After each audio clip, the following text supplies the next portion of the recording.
Welcome once again to Commander by Dina. This past Christmas, I gifted my stepdaughter Hazel a commander deck of her choosing.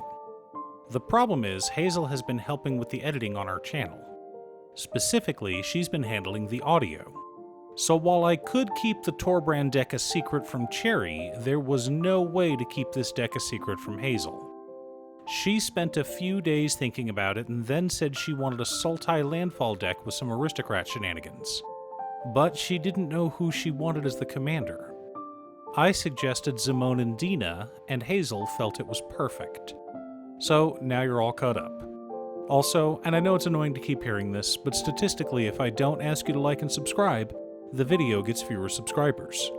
Zimone and Dina are a 3-mana 3/4 legendary human dryad.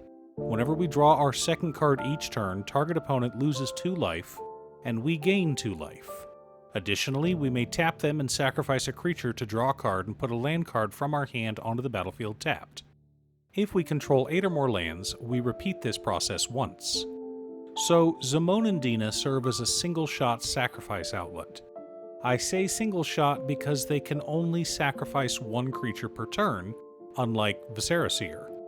But we really like their effect, so much that we may want to do it more than once. If only there were ways to untap creatures in Sultai. Now, I feel I should explain what an Aristocrats deck is. Aristocrats is a combo that requires 3 moving pieces: sacrifice outlets, creatures to sacrifice, and payoffs for sacrificing those creatures. The more payoffs we have, the more life we drain from our opponents. The more creatures we have to sacrifice, the more chances our payoffs have to trigger. The best part about an Aristocrats deck is how scared your opponents are to board wipe you. I've killed tables when someone absent-mindedly board wiped me. The look on their face was priceless. Yes, that was 37 Zulaport Cutthroat triggers that just went on the stack. Why do you ask? But before we get to our deck list, a quick word from our sponsor, Ultimate Guard. I know I'm sponsored, so you may not believe me, but Ultimate Guard katanas are the best sleeves on the planet. They have gorgeous colors like these green ones, are durable and long-lasting, and an absolute joy to shuffle. Let Ultimate Guard protect your cards with katanas. Pick yours up at your local game store or order them on Amazon. Link down below. In order to build a functional commander deck, you need lots of different pieces, which is why I try to rely on my handy-dandy checklist. 50 mana sources, usually split between 37 lanes and 13 pieces of ramp, 10 pieces of card advantage, 8 to 10 pieces of spot removal, 2 to 3 board wipes, 2 pieces of graveyard hate, and 1 sudden I win card. Oh, one more quick announcement before we get started. I'm currently streaming with my son over on Musings by Dana as well as Twitch. It'll mostly be Final Fantasy XIV, but you're more than welcome to pop in and talk about Commander. Honestly, about half my streams are talking about manga, anime, or Commander.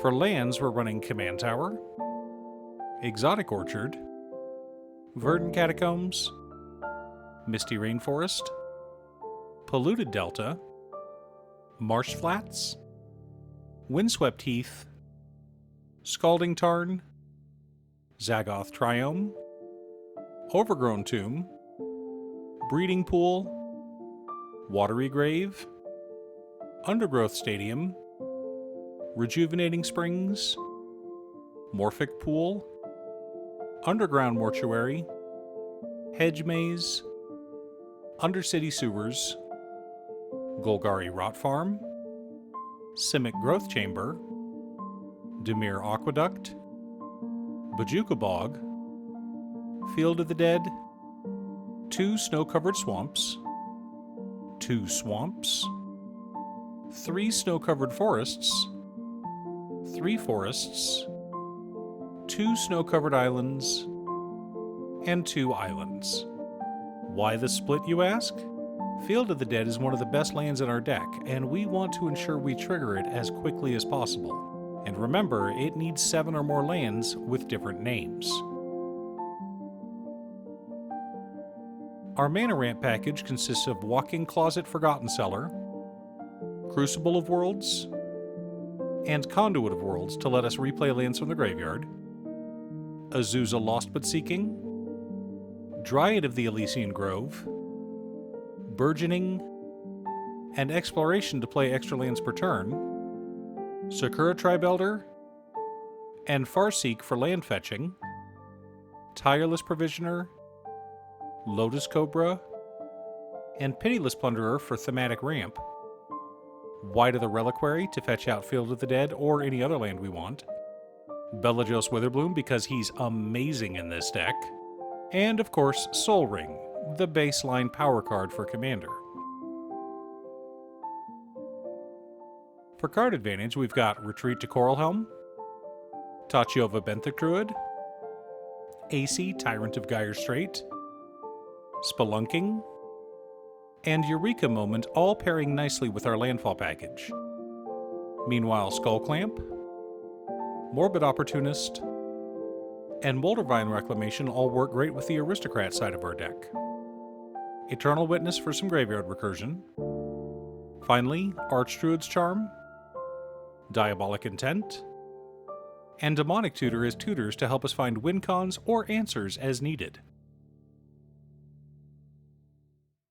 Our interaction package consists of Beast Within, Assassin's Trophy, and Terra Sunder for spot removal, Counterspell, Negate, Arcane Denial, An Offer You Can't Refuse, and Fierce Guardianship for a decent counter magic package, Ashiok Dreamrender for stacks and graveyard hate, and Heroic Intervention for protection.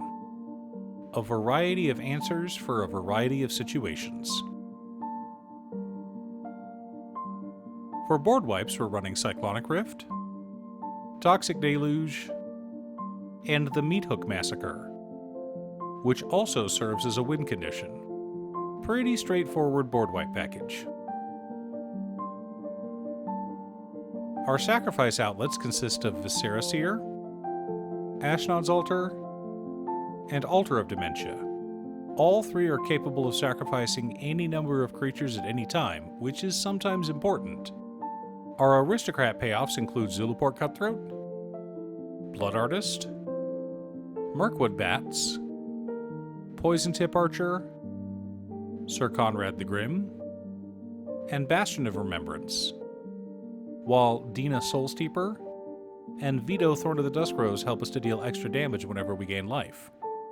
For token generation, we're running Elfsworn Giant, Rampaging Baloths, Springheart Nantuko, Avenger of Zendikar, Spore Mound, and Zendikar's Royal.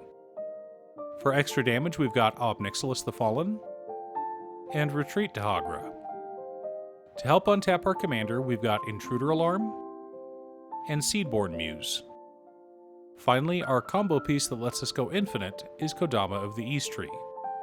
Now that we have our deck list, let's compare it to our checklist. 52 mana sources split between 37 lands and 15 pieces of ramp. A little high, but this is a landfall deck, so it's fine.